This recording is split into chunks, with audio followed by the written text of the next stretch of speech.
Hello guys, how's it going? In this video I will show you the bytearray built-in method in Python. So the bytearray method returns a bytearray object, which is an array of the given bytes. So this is how the syntax looks like. The method takes three parameters. The first one is source, which is optional, and it is a source to initialize the array of bytes. The second one is encoding and is only used when the source is string, and it specifies the encoding of the string. And the last one is errors. Again, this one is only used when the source is string, and it specifies the action to take when the encoding conversion fails. So there are multiple sources. The first one is string, which basically converts the string to bytes using the string encoding. The next one is integer, which creates an array of provided size, all initialized to null. Next one is object, which is a read-only buffer of the object will be used to initialize the byte array.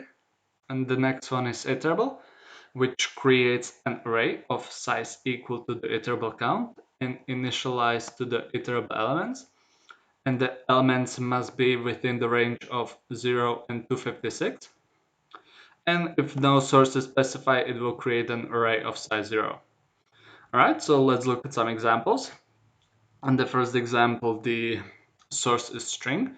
So basically we have to specify the encoding and the errors is optional. So if you run this, this will basically convert the string using the ASCII encoding.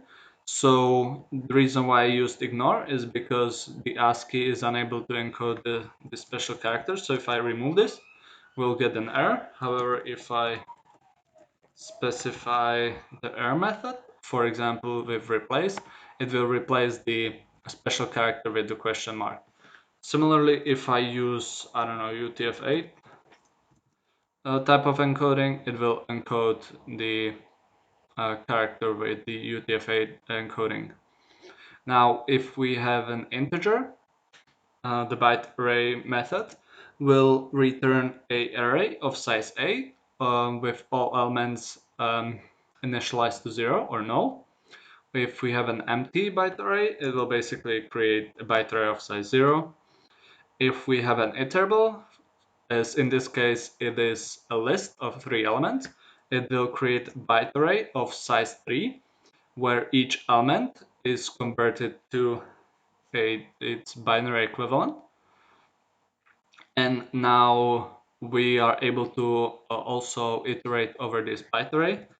And yeah, basically when we print out the elements, it will print out the integer equivalents of these encoded characters.